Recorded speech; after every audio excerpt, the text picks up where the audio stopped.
Hi అండి. టిఫిన్స్‌లోకి రకరకాల కారపొడులు వేసుకుంటాం కదా! ఇదైతే ఇంకా బాగుంటుంది. ఒకసారి ట్రై చేయండి. పుట్నాల పప్పు, పల్లీలు సరిసమానంగా తీసుకోవాలి. పొయ్యి మీద బాండి పెట్టి ఆయిల్ వేయకుండా పల్లీలు వేయించుకోండి. ఇవి వేగాక పుట్నాల పప్పు ఇవి పక్కన పెట్టేసుకొని ఎండుమిర్చి దోరగా వేయించుకోవాలి. కొంచెం ఆయిల్ వేసి చిన్నులపాయలు అయితే పొట్టు తీసి వేసుకోండి, బాగుంటుంది. ఇలా బాగా వేగాక పల్లీలు పొట్టు తీసేసుకోండి. పొట్టుతో వేసుకున్న బాగానే ఉంటుంది. ఈ కారపొడి 1 మంత్ వరకు నిల్వ ఉంటుందండి. ఇడ్లీలోకి నెయ్యి వేసుకొని తింటే చాలా బాగుంటుంది. ఎండుమిరపకాయలు కొంచెం ఆయిల్ వేసుకోండి. ఎండుమిరపకాయలు వేగాక కరివేపాకు, పచ్చిపప్పు వేసి కొంచెం వేగనివ్వండి. కొద్దిగా మినపప్పు వేసుకోండి. గుళ్ళు వేసుకున్నా బాగానే ఉంటుంది. నేనైతే పొట్టు మినపప్పు వేసాను.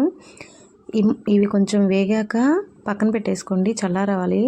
మిక్సీలో వేసుకుంటాం కదా, వేడి మీద వేస్తే పుట్నాల పప్పు పల్లీలు కలిపి కారపొడి చేస్తాం కదా, ఇదైతే మంచి స్మెల్ వస్తుందండి, బాగుంటుంది. ఇందులో పచ్చిపప్పు మినపప్పు కూడా వేస్తాం కదా, మా సైడ్ అయితే పప్పుల కారపొడి అంటారు. చాలా టేస్ట్ ఉంటుంది ఇది. ఇదిగోండి పల్లీలు పుట్నాల పప్పు కలిపి పొడి పెట్టింది ఇది. ఇవి విడిగానే సపరేట్గా పట్టుకోవాలి. ఎండుమిర్చి అవన్నీ పడతాం కదా, ఇది కలుపుకోవాలన్నమాట. ఎండుమిర్చి వేయించినవన్నీ వేసేసుకొని మిక్సీలో చల్లారాక మిక్సీ పట్టుకోవడమే.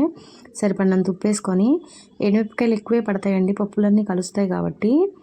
ఇది కలిపేసుకొని ఇడ్లీలోకి దోశలు వేసేటప్పుడు పైన వేస్తే చాలా బాగుంటుంది. చిన్నెల్లిపాయలు ఇలా వేసి మిక్సీ పట్టేసేసుకోండి. జీలకర్ర, చిన్నెల్లిపాయలు పచ్చివే వేయాలి, వేయించుకోకూడదు. కారపొడి అయితే ఈ కారపొడి మాత్రం చాలా బాగుంటుంది. ఒకసారి మీరు కూడా ట్రై చేయండి. ఇడ్లీలో కారపొడి నెయ్యి వేసుకుని తింటే సూపర్ ఉంటుంది. ఇది మాత్రం మంచి స్మెల్ వస్తుందండి. ఈ మినపప్పు, పచ్చిపప్పు, పల్లీలు, పుట్నాల పప్పు కలుస్తాయి. నా వీడియో నచ్చితే లైక్ చేయండి. నా ఛానల్ సబ్స్క్రైబ్ చేసుకోండి.